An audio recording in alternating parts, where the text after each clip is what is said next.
Give me just a second.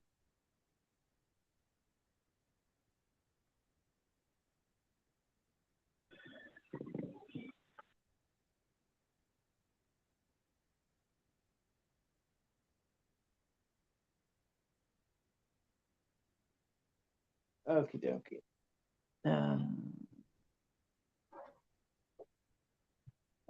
Okay. Um, so you're the first one, or the third one, depending how you're gonna count. Let's make the blessings that we make before we learn Torah. Baruch atah Adonai Eloheinu melech haolam asher kedeshanu b'mitzvotav v'tzivanu al divrei Torah. And I have a T over here I'm going to make a blessing on. Baruch atah Adonai Eloheinu melech haolam shehakol niyah b'dvarei. Oh, Jonah and Susie, you guys would have loved the Talmud class this past 2 weeks. We've been talking all about dreams. Okay, so now dreams, yeah. Dreams. Okay. Joan is coming on now. But I don't yet hear any squeaking. That's something. Do you hear squeaking? I don't hear squeaking yet. Joan, do you hear any squeaking? She's trying to get on now. Oh, I'm on, Susie. No squeaking. Oh, you got on. There's no squeaking. Look at that. Miracle of miracles. Okay. I just in can't this read. week's Torah portion, sorry? I won't be able to read because Susie's got the phone. I've got the home phone. Okay, you can talk. So. It's a good start. It's a good start.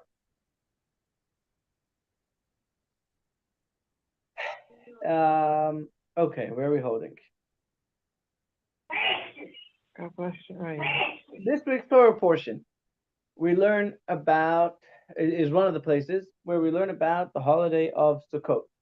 Does anyone want to tell me what is one of the things that happens on Sukkot? What are one of the ways that we celebrate the festival of Sukkot?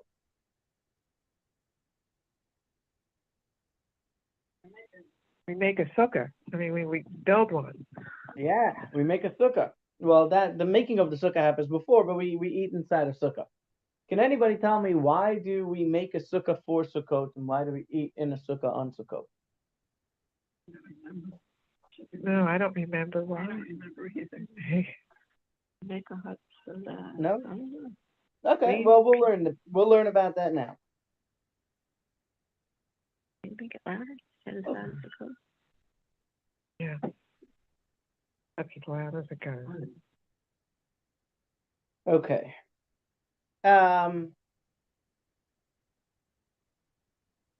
Yeah, let's jump right in. Okay. Source number 1, Susie, would you like to read for us source number 1 from this week's Torah portion? Okay. For 7 days you shall live in booths. Every resident among the Israelites shall live in booths so that your future generations shall know that I had the children of Israel live in booths when I took them out of the land of Egypt. I am the Lord your God. Okay. So now that we have that introduction from this week's Torah portion, who can tell me why do we sit in a sukkah on Sukkot? What are we commemorating? Why do they call them booths? That's very strange. Booths, huts. You can call it huts. Probably a better translation in modern English. Right.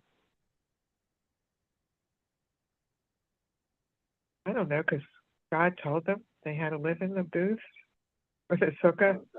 Right there. What Jews were living in the desert. Very good. It says it right there to remind us what the Jews are doing in the desert. Can I ask you, what kind of miracles happened for the Jews in the desert on a constant basis? Does anyone remember? Manna from heaven. Very good. What else? Does anyone remember what they were drinking? Where did they get the water from the desert? Where did they get the water from in the desert? Moses got punished for hitting the rock. Why was Moses hitting the rock? Get water. So they had water from a rock and they had manna coming from heaven. Let me ask you, if we had to commemorate the fact that the Jewish people were in the desert for 40 years and that God protected us, would you be commemorating the huts and the shade that God gave them? Or would you commemorate the manna from heaven or the water from a rock? Oh, the water from a rock. You need water to live. Need water to live? All of them are important. All of them are important, but yeah, maybe I would agree that the water, because they did have a certain amount of livestock with them. So technically they could have survived off of that. 40 years. I don't know. Yeah, the food, the water seem to be much more important. So why are we not commemorating those miracles on Sukkot? Okay, I'm glad No, you I asked the think it's- question. Let's jump right into the class. The three categories of mitzvahs. There are, in general, all the mitzvahs are split into three categories: testimonial mitzvahs, statutes, and laws. Okay, so these are three random English words. In the Hebrew, they mean a lot more. What does that mean? Let's look inside. On one end are statutes, which are chukim. Chukim are mitzvahs that do not have any logical explanation. As the sages say, the negative inclination and the nations of the world mock the Jewish people, asking, what is this commandment and what is its logic? A statute is a decree. As our sages say, I have established a statute and issued a decree, and you do not have permission to question it. Who can give me an example of a mitzvah that has no logical explanation? So that's my favorite. Very good. Yes, what's your favorite? Two different clothing made out of two different cloths. You can't have a clothing made of wool and linen. Why can't you have clothing made out of wool and linen? The answer is because God said. That's all there is to it, nothing more, nothing less. On the other end are what we're calling laws, mishpatim, mitzvahs that are understood by human reasoning. Who can give me an example before we look at the Rebbe's example? What is a mitzvah that you would have figured out on your own, even if the Torah wouldn't say it? Pork. Sorry? Eating pork. I don't think that's the best example here because you have many people who eat pork who are very logical, reasoning people. What's a mitzvah that people would come to on their own if the Torah didn't tell us about it? Washing your hands before eating. Washing your Right. hands before eating, but I'm looking for even more simple things. No, I would say, Joni said, honor your father and your mother. Honoring your father and your mother, that's something that people figured out on their own. Very good. What else? Well, that's the Ten Well, We're that's talking not about the Ten That's not a Commandments. law. That's one of the Ten Commandments. Yeah, but it's a mitzvah. I'm saying, like, what are mitzvahs that we would have figured out on our own, even if the Torah didn't tell them? Like very basic stuff. Well, I'm not sure how I'm from living father. That's the basic thing.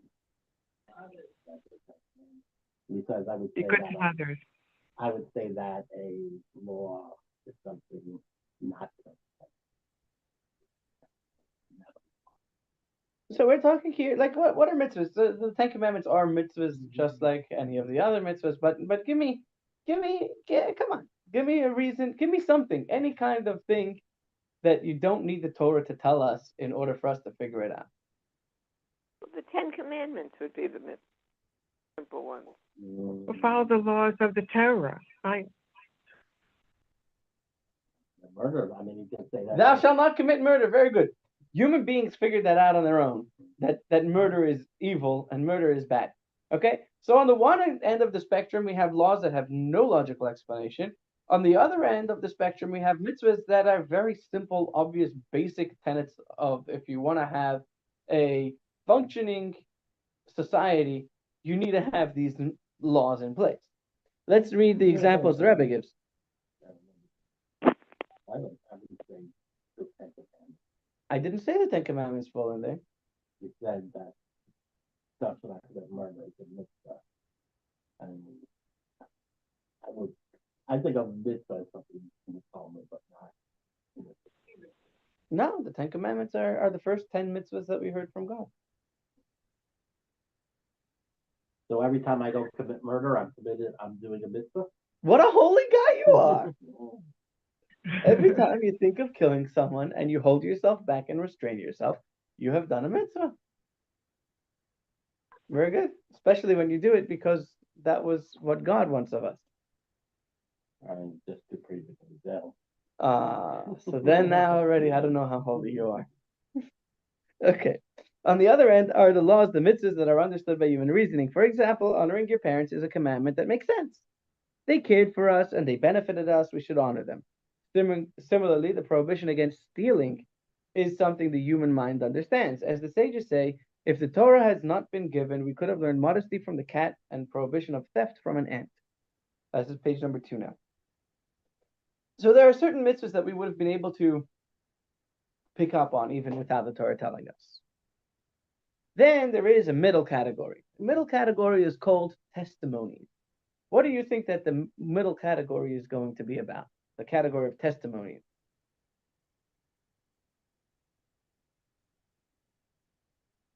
Testimonial mitzvahs. Or somebody saw something happen. Say again, Joan? Where somebody saw something happen. Somebody saw something happen. Okay, something like that. So let's read inside. There is a middle category called testimonies. These are mitzvahs that serve as signs and reminders. For example, Shabbat is described as a sign that God created the heavens and the earth in 6 days and rested on the seventh. Likewise, the commandments of Passover are to commemorate the exodus of Egypt. And the commandment of the Sukkah is so that future generations should know that I settled the children in Sukkot when I took them out of Egypt. So we have 3 categories of mitzvahs. One category of mitzvahs we would never have thought of on our own. Another category of mitzvahs we would have figured out even if God didn't tell us them. And the third one is in the middle. We wouldn't necessarily come up with them on our own, but now that God told us to, it kind of makes sense. We all together so far? Yes? Good. So that would be not eating pork would tell us. So not eating pork would actually comes under the laws of kosher come under the statute. The laws of kosher. Why can't you mix milk and meat? And don't tell me it's because it's not healthy to have a cheeseburger. Because my grandmother's potato kugel wasn't that much healthier, especially when she loaded in the shmal.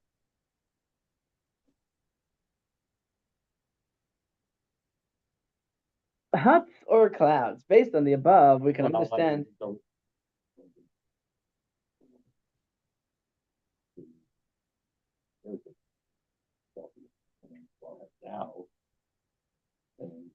Well, then comes the question: does the Torah change?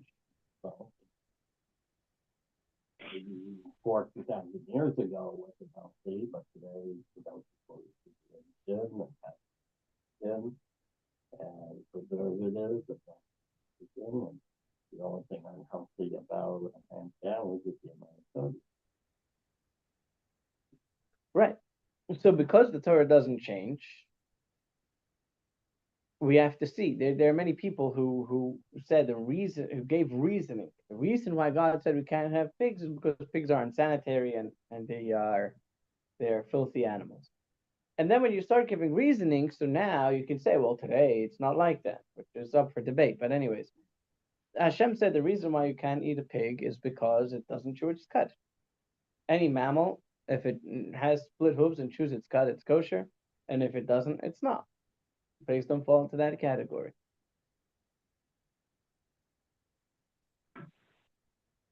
Based on the above, we can understand the debate in the Talmud about the meaning of the verse, I settled the children of Israel in Sukkot when I took them out of Egypt. Okay, so we have a debate in the Talmud.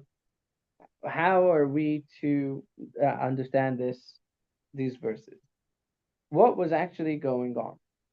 Source number 2, Zalman, would you like to read for us from the Talmud in Sukkah?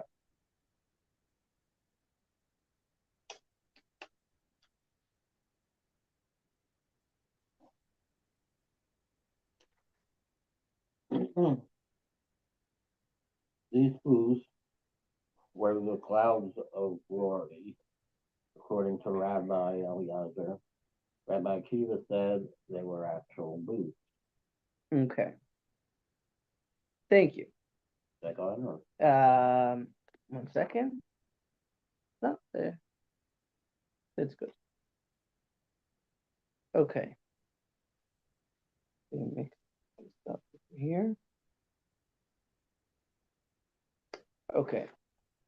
So we have two opinions. We have Rabbi Eliezer, who holds that this was the clouds of glory, the clouds of God that surrounded the Jewish people, the Jewish camp from all 6 sides, up, down, and the 4 directions.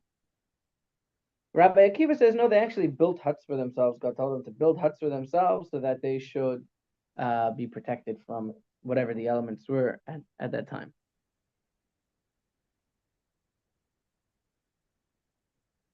Had to be protected from the sun. Shad storm. Right. Okay. Bottom of page number 2. Since the mitzvah of sukkah belongs to the category of testimonies, it follows that there has to be some resemblance between the mitzvah itself and what is meant to recall. So question number 1 is, if we're referring to the sukkah as commemorating the clouds of glory, then what is the connection between a sukkah and the clouds of glory? Shouldn't we be making ourselves clouds? At first glance, according to Rabbi Akiva, who says the Jewish people built actual booths in the desert, the connection is clear. The mitzvah of building a sukkah, a temporary structure made from cheap leftover materials, reflects the kind of shelters they may have used when they were leaving Egypt. But according to Rabbi Eliezer, who says that the sukkahs in the desert were the clouds of glory, the connection is difficult to understand. The clouds of glory were something exalted and significant, not transient in nature like a sukkah. So question number 1 is, assuming that it makes sense according to Rabbi Akiva, who says they were literal huts, and now we're sitting in literal huts, but according to Rabbi Eliezer, if we're talking about the clouds of glory, then what is the resemblance between the clouds of glory and the sukkahs we sit in today? Question number 2 is going to be about the timing. Continuing on page number 3. The clouds of glory began right after the Exodus in the month of Nisan, right after Passover. However, when do we build a sukkah? In which month is that? The holidays. Right after Rosh Hashanah and Yom Kippur, we have Sukkot. That is in the month of Tishrei. So even in terms of timing, there doesn't seem to be a clear connection. In contrast, according to the view that the Jewish people built actual booths, it works out well. There would have been no need for such shelters immediately after leaving Egypt, since the weather at the time of year was mild, not too hot, not too cold, and without rain. It makes sense that they would have only built these booths later, around the time of Tishrei, when it starts getting colder. It's been a long time, but I seem to recall in Hebrew school, this was kind of like a harvest, sort of a Jewish Thanksgiving. That is one aspect of it, yeah. That's what we're doing with the Lulav and Asterisk. Right. How's Paul? Is Paul feeling better? He's got a bronchial infection. Oy vey. Antibiotics, yeah. Okay. Refuah Shalema for Chaim Ben. Your mother's name again was? Probably thanks, Joseph. And your mother's name? I don't know her Hebrew name. David Sonia. Sonia could be a Jew. Might have a niece, Sonia. Chaim Ben Sonia. So how come it's Ben Sonia is not Ben Joseph? When we make, it's a good question. Depends when we're calling up and what we're calling up for. So when we make a Misha Beirach for a get well prayer, we use the mother's name.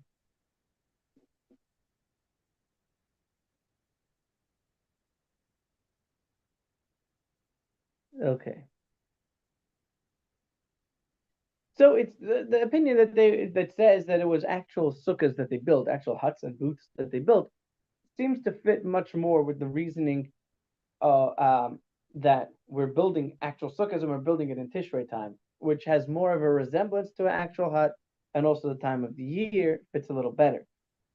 Despite these difficulties, with the opinion of Rabbi Eliezer that the sukkahs were actually the clouds of glory of God, this is the reason stated in the halachic code. So if you look at the code of Jewish law, you will see that it says the reason why we build a sukkah is because God surrounded us with the clouds of glory, which means the accepted opinion is that God was surrounding us with the clouds of glory, and that is the reason why we build sukkahs. But this is especially puzzling, not only because of the reasons, the two questions we asked, but also because the general rule is that if we ever have a dispute and Rabbi Akiva is one of the parties in the dispute, the halacha goes according to Rabbi Akiva. Page number 4. Before we answer these questions, let's ask several more questions. Why don't we recall the other miracles? Susie, would you like to read for us source number 3 from the Bach, who is one of the early commentators on the Code of Jewish Law? God did so many good things for us in the desert. He gave us the manna. He gave us a well and more. Why isn't Sukkah singled out to be remembered over the other forms of kindness God showed us? Thank you. So he asked this question. And we have very interesting over here. Let's look at the clouds of glory for just a minute. If we look at the clouds of glory, we come to a very interesting question, which first we're going to read source number 4. Zaman, would you like to read for us source number 4, which is the verse from Numbers? The cloud of the Lord was above them by day when they traveled from the camp. Thank you. Rashi, who is the foremost commentator on the Chumash, on the Torah, explains that we have the word clouds or mention of clouds 7 times. And would you like to read for us where were those 7? 7 clouds are mentioned in the course of their travel. 4 for the 4 directions, 1 up, 1 down, and 1 ahead to lower the hills and raise the valleys, and to kill snakes with the snakes and scorpions. So we were surrounded not only by all sides to protect us from the elements, from the heat, from the cold, from the rain, and whatever else was going on, but there was also a 7th cloud that went ahead of the Jewish people. If there was a mountain, it flattened the mountain. If there was a valley, it raised it up. If there were dangerous animals there, it shooed them away or killed them, so that the Jewish people would be able to walk in peace. The Mizrahi, who is another commentator on the Torah, asks the following astonishing question that comes very logically in progression of thought. In that case, should the Torah have instructed to build a sukkah above and below and in each direction? Does anybody know how many walls does a sukkah need to have? Sukkah needs to have 2.5 walls minimum. Very good. If this is commemorating the clouds of glory, shouldn't we need to have 6 walls? Meaning a roof, 4 complete walls, and a ground underneath? Why does it suffice to have 2.5 walls? Well, the ground underneath is the bottom. Okay, so you have the ground and you have the slachach on top, branches on top, but the walls, if the whole mitzvah is to remember the clouds of glory that protected us from all sides, shouldn't we have better walls? So let's look carefully in the way the Alter Rebbe writes his source. So in terms of codes of Jewish law, there's the original code of Jewish law that was written, and then you had still varying customs. The Alter Rebbe, the founder of the Chabad movement, not only did he write a lot of Hasidic philosophy, but he was also a brilliant genius in the Talmud and the Code of Jewish Law. And when he was a youngster, he was tasked to write a Code of Jewish Law with explanations for and reasoning for why we do certain things certain ways. So we're going to look at the Code of Jewish Law Then we're going to look at the Alter Rebbe's Code of Jewish Law, and based on an analysis of the difference between the two, we'll come to the beginning of the answers. Source number 5 from what we call the Big Shulchan Aruch.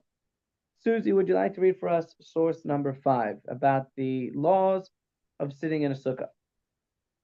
For 7 days you shall live in booths.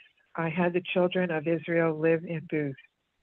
These are the clouds of glory that enveloped the Jewish people to protect them from the elements. Thank you very much. So that's what he writes. He writes that we sit in booths to remind us of the clouds of glory that surrounded the Jewish people, protecting them from the elements. Source number 6, we have the way the Alter Rebbe codifies this in his book of Jewish law. Zalman, would you like to read for us source number 6? For 7 days you shall live in booths, so that your future generations should know that I had the children of Israel live in booths when I took them out of the land of Egypt. These are the clouds of glory that envelop the Jewish people for shade, to protect them from the elements. We are commanded to make a representation of them with those designed for shade, to recall God's incredible light. Okay, so let's take our thinking hats, put them on, and who can tell me what are the differences between source number 6, which is from the Alter Rebbe's Shulchan Aruch, and source number 5, which is from the Big Shulchan Aruch?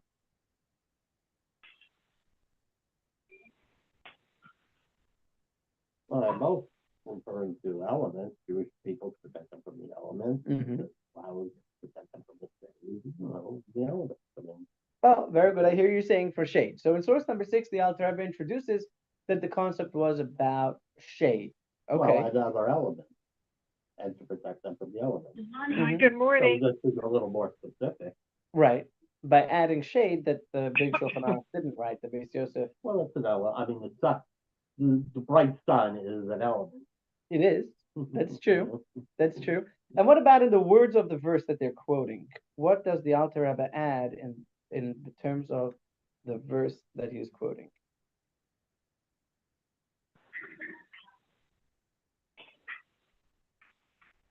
I give you a hint. They put it in bold over you. Oh, I took them out of the land of Egypt. That I Okay. took them out of the land of Egypt. And he said, the first one says, I had the children of the womb. Okay, so you'd like 6 is just a bit more detailed. A little bit more detailed, yeah. Right, but but these details are going to make a very big But they're difference. saying the same thing. Yeah, pretty much. Page number 5. Page number 5, continuing on page number 5. The Alter Rebbe is famously precise in his wording in general, and specifically in his code of law. Every word is precise, and even each letter can be examined closely. Therefore, when we find that he makes changes from the earlier codes, the Torah and the Shulchan Aruch of Rabbi Yosef Karo, these changes are certainly these. 1 second, let me just quickly tell him.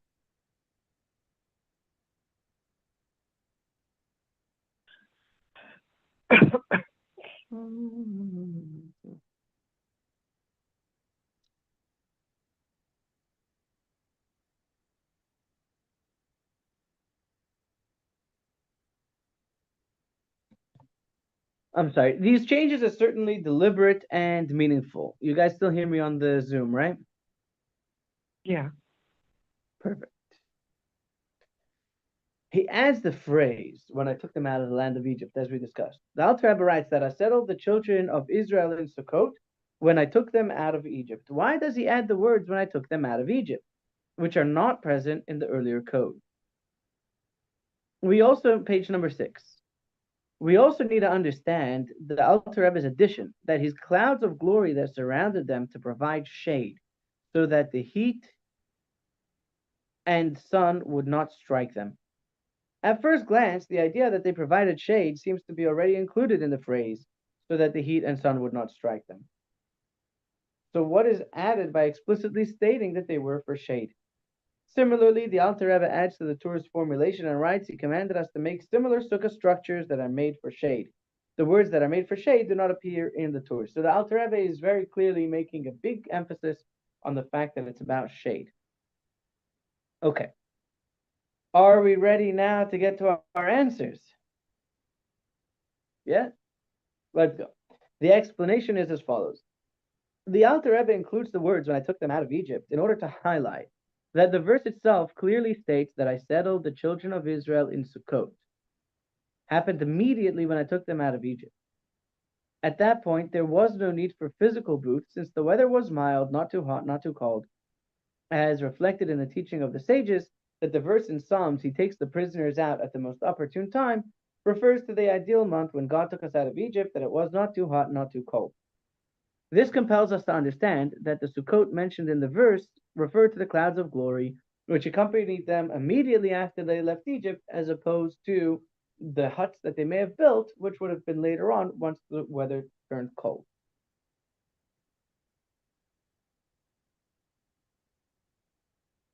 This also explains Rashi's comment on the words I settled them in Sukkot, explaining that these were the clouds of glory.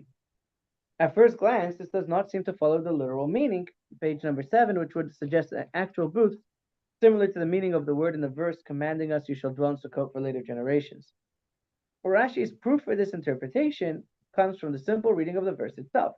Since it says that this occurred when I took them out of Egypt, and at that time there was no need for physical shelters, Rashi is compelled to interpret it as referring to the clouds of glory. Okay, so now what is going on and what is the special mitzvah and why are we commemorating the clouds of glory and we're not commemorating the manna from heaven or the water from the rock?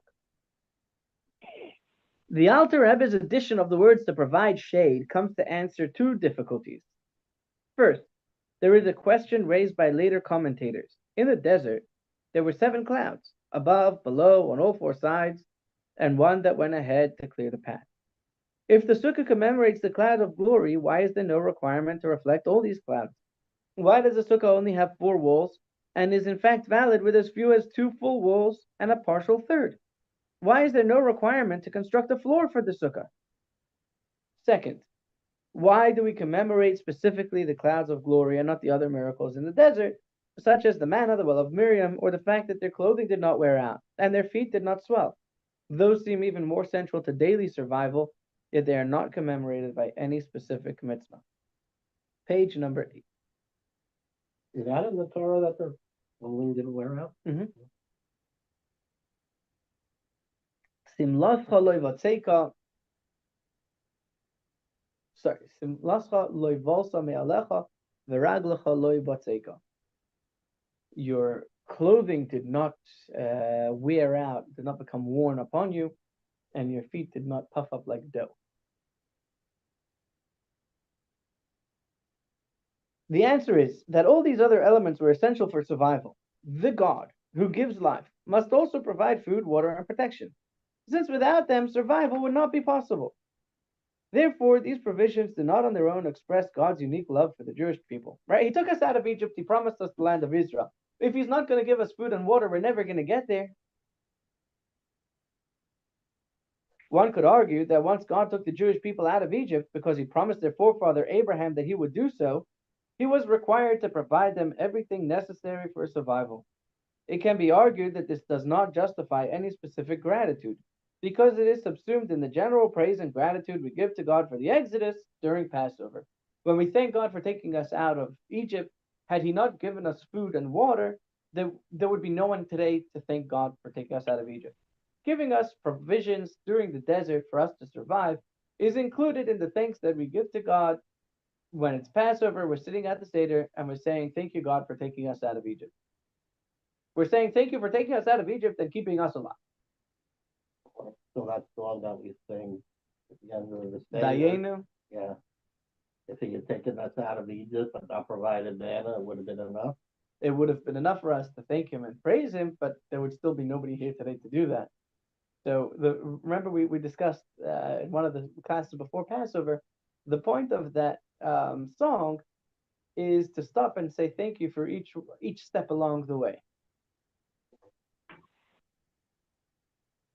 Similarly, the surrounding clouds that protected the Jewish people from harsh elements and the cloud that cleared the way ahead were necessary for safety and survival.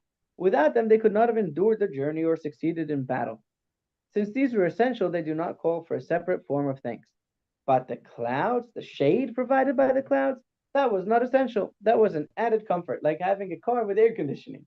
Many people got from point A to point B without air conditioning. Today, we're very lucky. We have air conditioning. They had clothing they could have put over their head. It was an added comfort, something beyond basic survival. And it is precisely for this that we give special thanks, because it reflects an extra measure of love and care. Right? The Bedouins, they live in the desert. They have tents. They have tents, but when they're walking, they're not walking with their tent. I mean, the Jewish people also set up tents when they camp. So God was very kind to us. He gave us AC, even in the desert.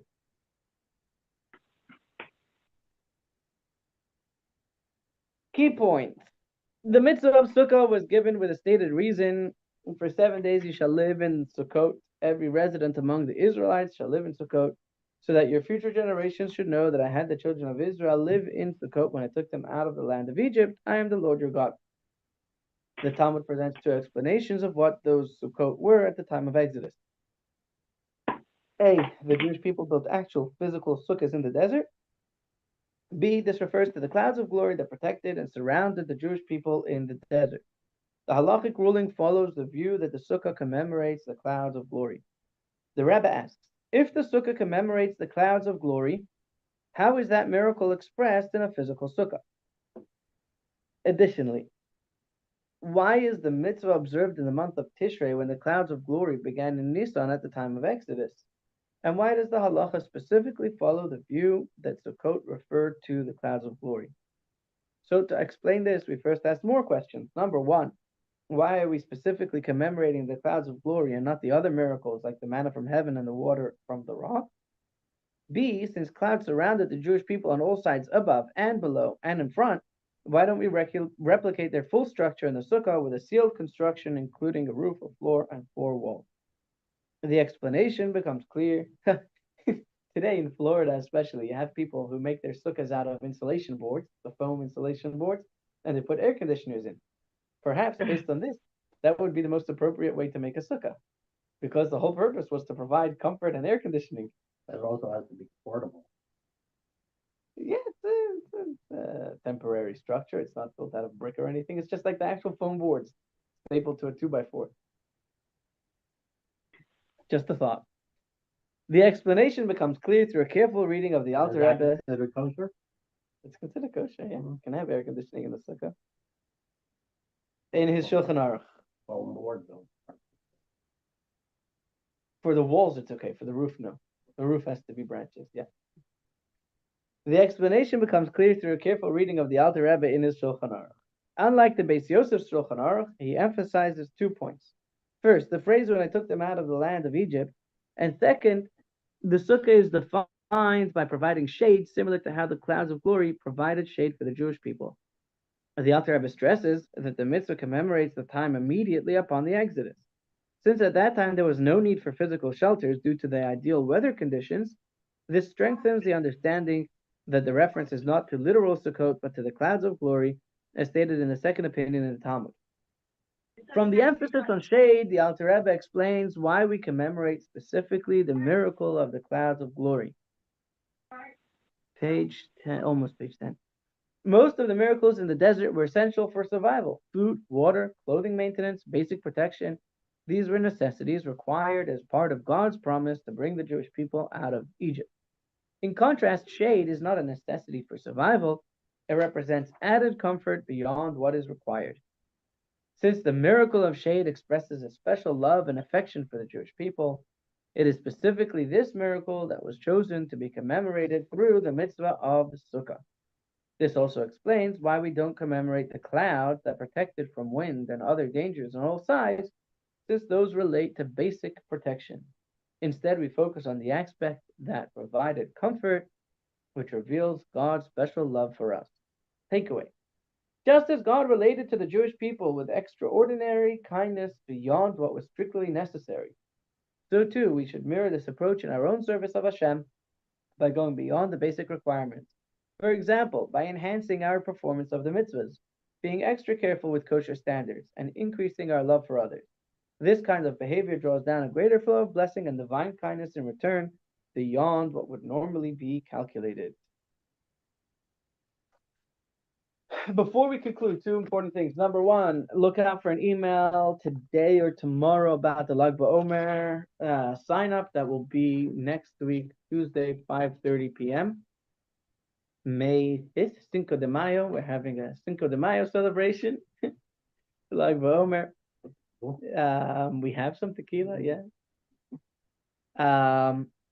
Also, for the next 2 months or so, I'm gonna have a conflict with Wednesday morning, so I'm gonna have to move the class. The question is, does it work for us to do this class on Tuesday mornings, and then maybe move the Talmud class to here? Because I'm gonna have to be taking the Chama to some appointments.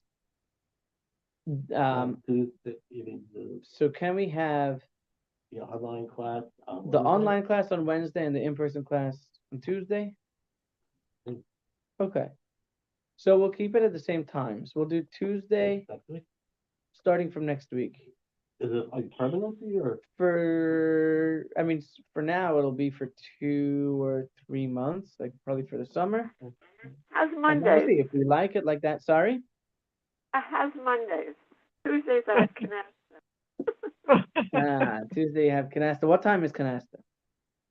Well, I don't get up until, I don't sleep at night, so I sleep in the morning, so that's why anyway. What if we did it a little bit later on Tuesday? Is that better? No. You mean at No. night? No. At Then I'll night. just listen. I'll listen like I did today. I just can't read. It's okay. It's okay. Whatever's good for the group. Monday, unless, you know what? But Well, I like it in person.